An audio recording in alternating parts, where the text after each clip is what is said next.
Hello, book nerds. Welcome to the Booknerds Podcast. We are back with another awesome author, and she's not just an author. That's the awesome part about this podcast.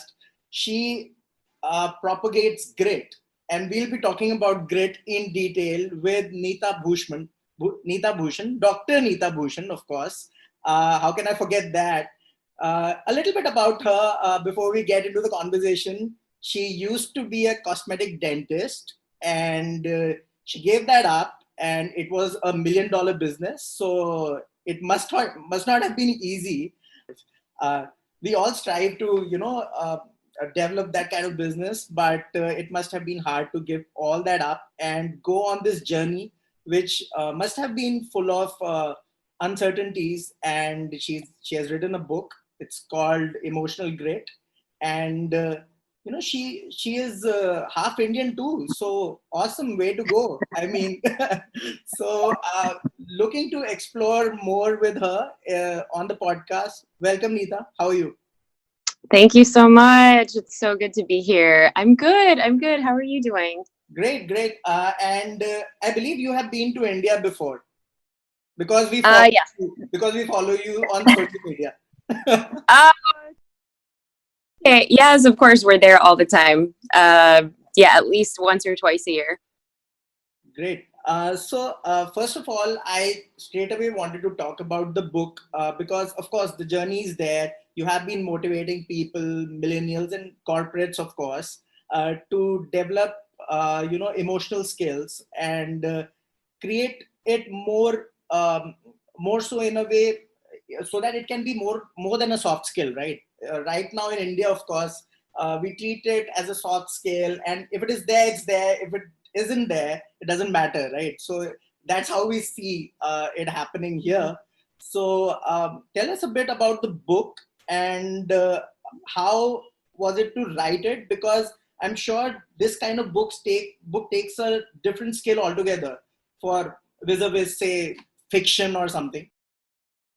Yeah. So, wow.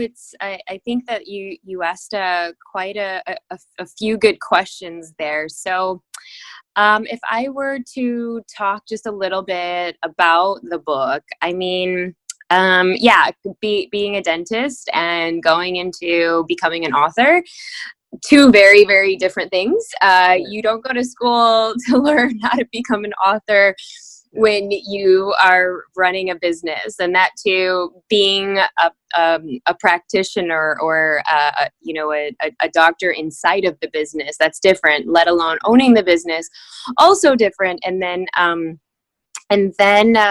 charting out to do something completely new. And yes, that was definitely a new muscle I had to build.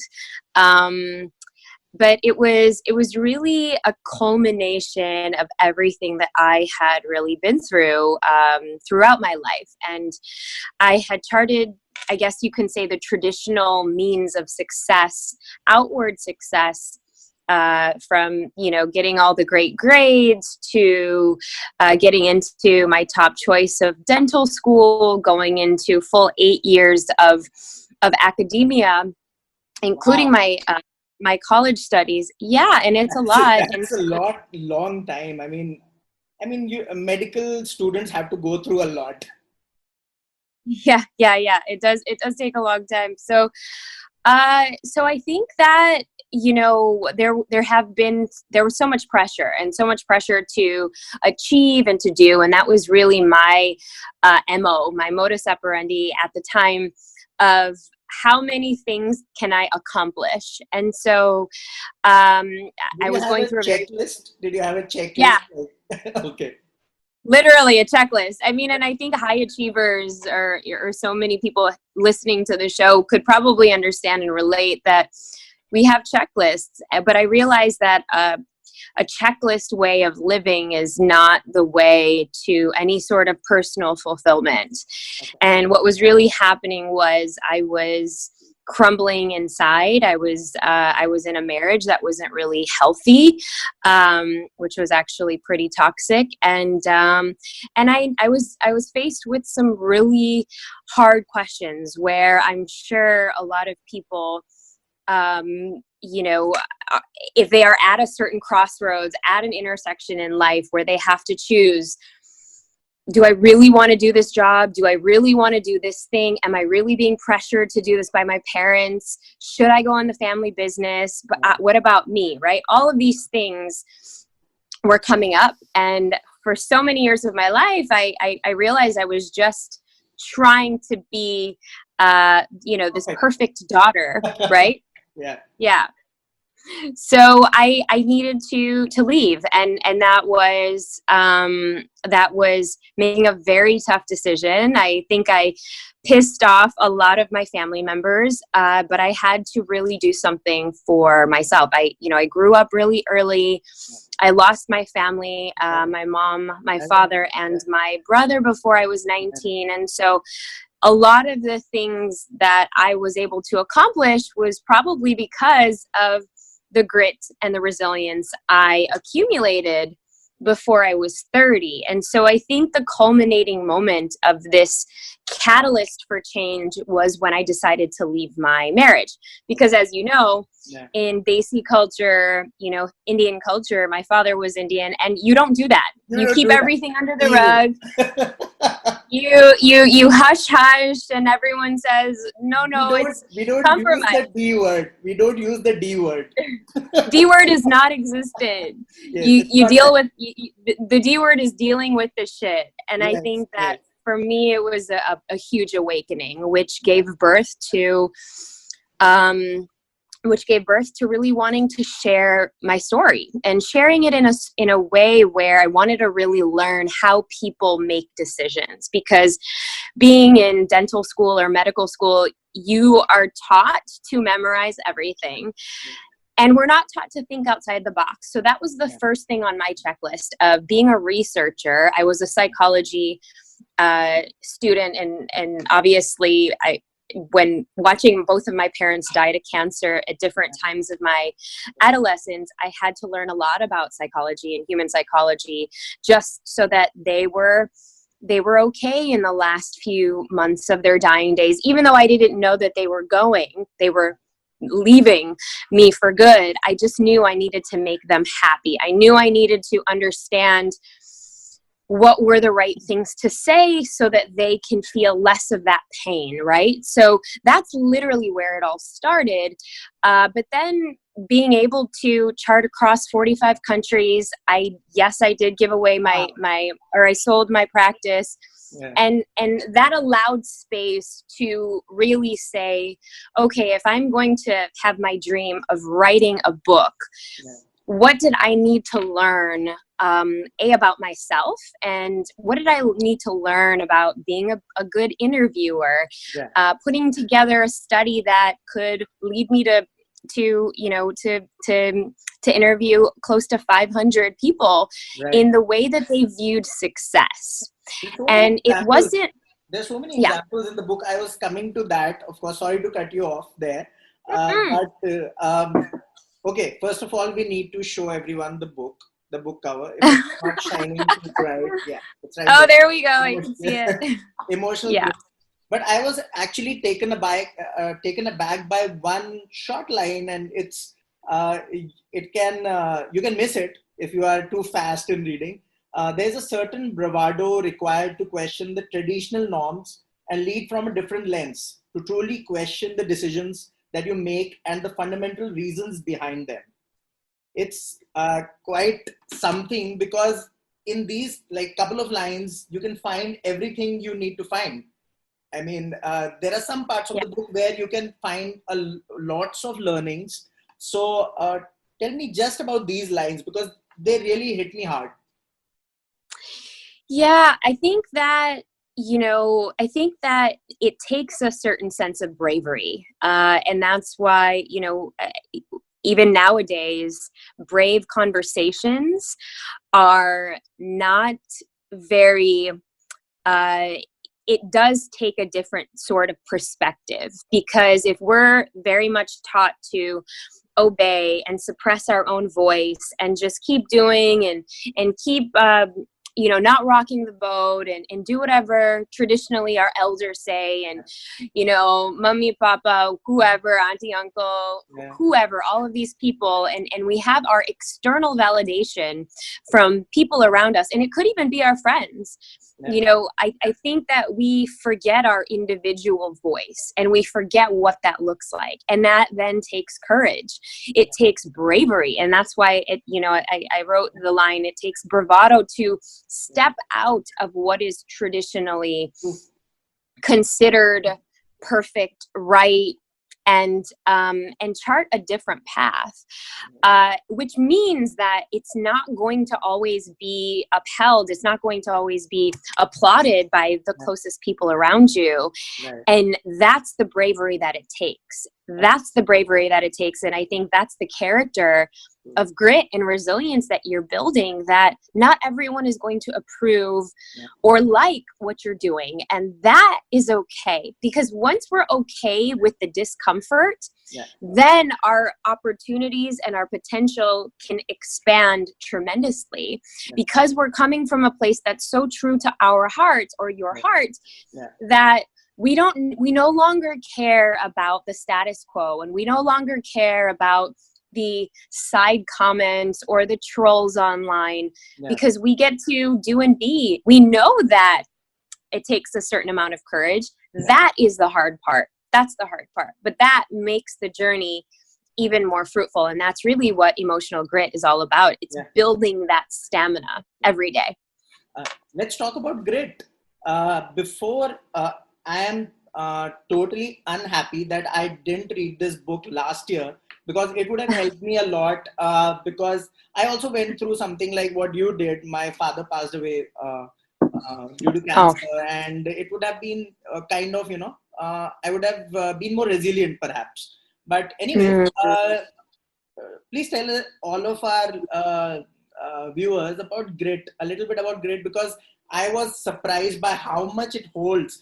Before reading the book, I thought grit is great, and it has got so much to offer.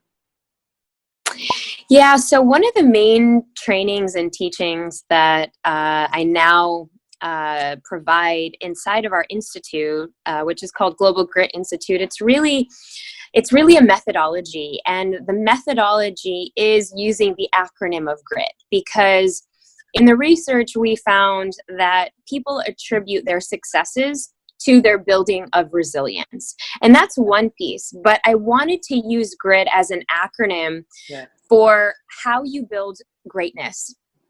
Because GRIT as the acronym, you have to really be able to be open to growing. And when you're open to growth, which means that even some of you are listening to this right now, this might be the first time you're stumbling across this episode. You're open to growing. And when you're open to growth, what tends to happen is you start to reveal a different perspective, a different aspect of you, even igniting a different part of your brain. When you are open, right? When you have an open mind and are willing to put effort to growing yourself, you start revealing a different aspect of you, which then tends to cause an innovation.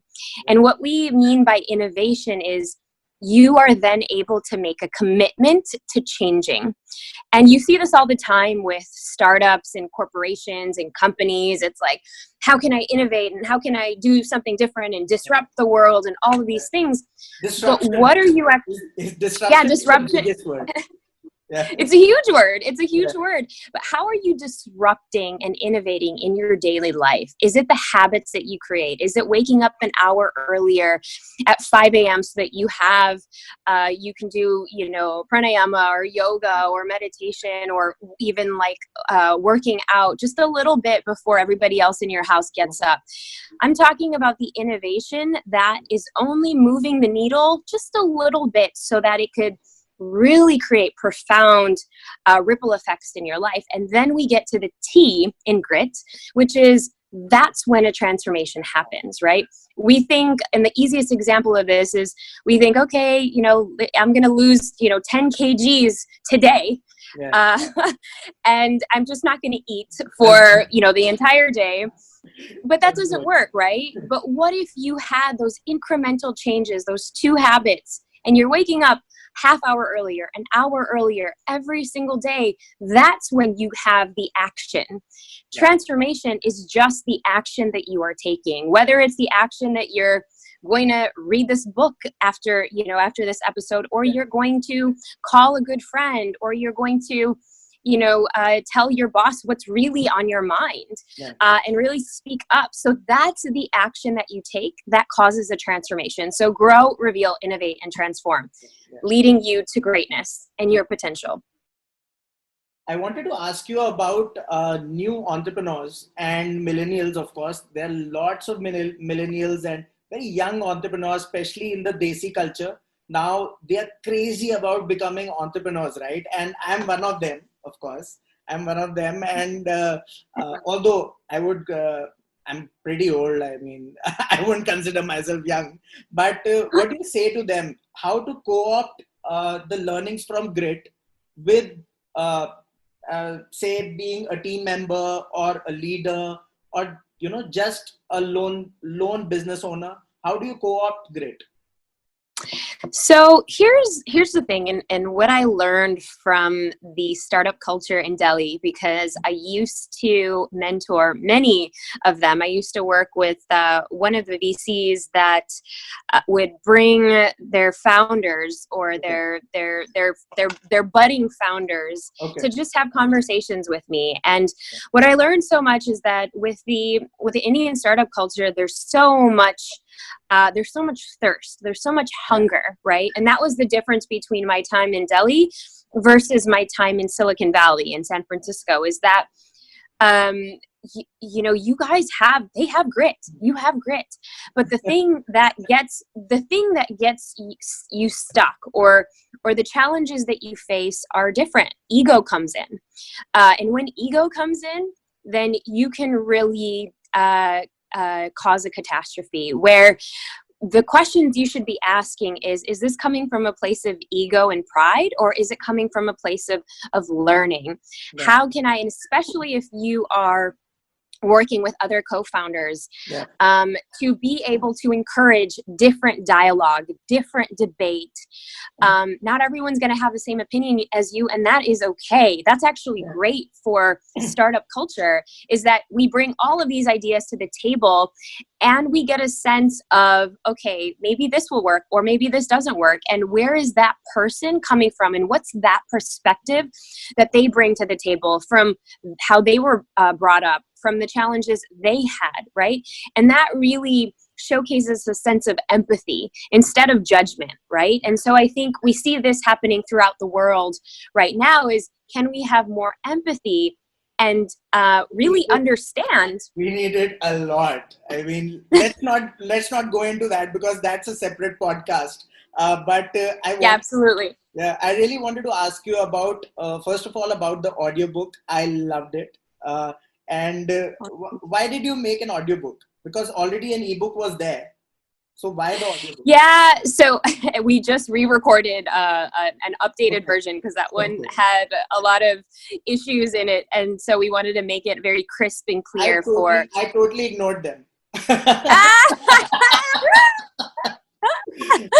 Well, it's a tough cookie to crack. I mean, audiobooks are not easy to make.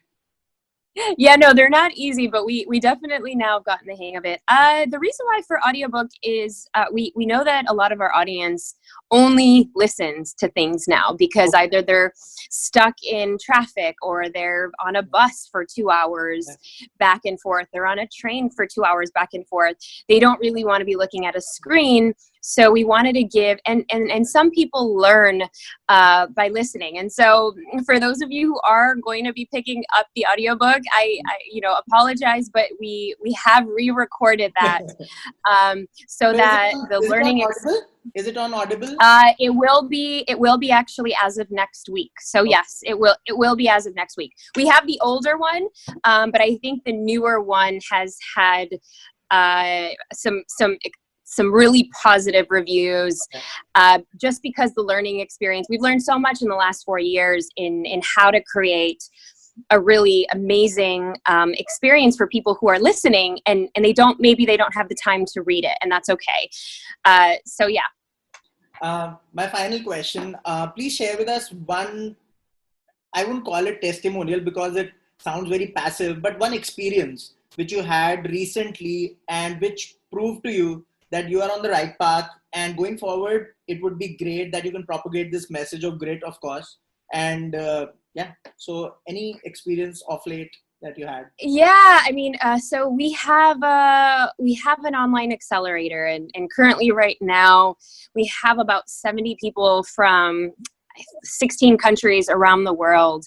And so I get direct messages all the time, whether it's on Instagram, whether it's, tiny little videos on YouTube. And I think that I get messages every single day from any platform. And what's so important, and it really reminds me that this message is so important, is that in our 90-day startup community, every single day they have a brilliant idea, and they come with some really brilliant ideas to shift the world, to change the dialogue, to change the conversation, to create transformations in other people. But the one thing that stops them, and many of them actually want to write their books, but one thing that stops them is their mindset, is the fact that is this idea good enough? Are people going to like this idea? Is this going to get any traction? Am I going to get any funding for it?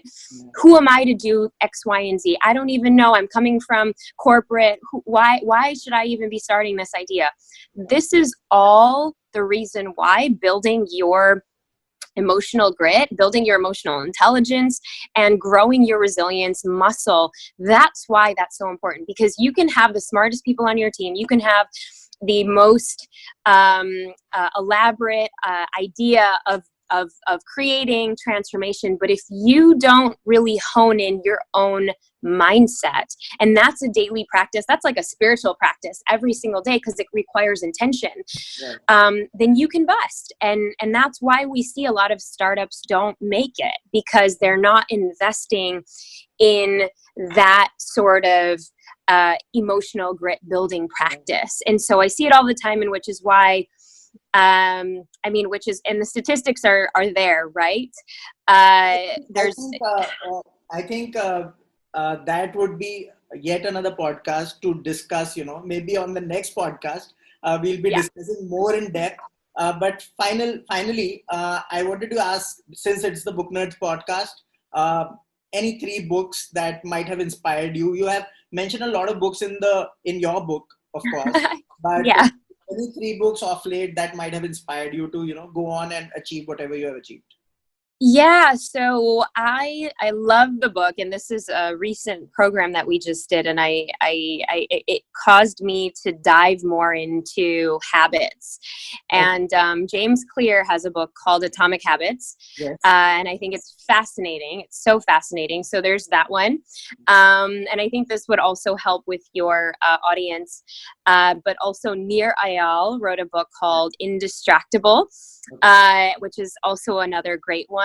And then the one that I turn to quite a bit, and this gets into the spiritual aspect, which is The Biology of Belief by Bruce Lipton.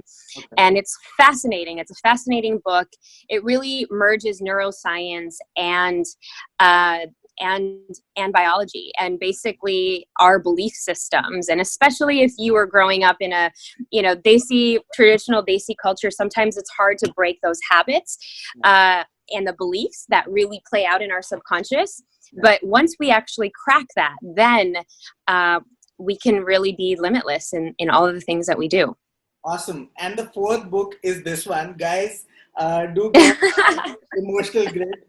It's a shameless plug from me. It's a shameless plug. Anyways, but thank you so much, Neeta, for being on the Book Nerds podcast. It was great talking to you, and I'm sure that Book Nerds must be on your team, on your list of those 70 entities very soon. We have to do that. So thank you so much. Thank you so much for doing this. Absolutely. Thank you so much for having me. It was amazing. Yeah. Bye. Bye. Bye.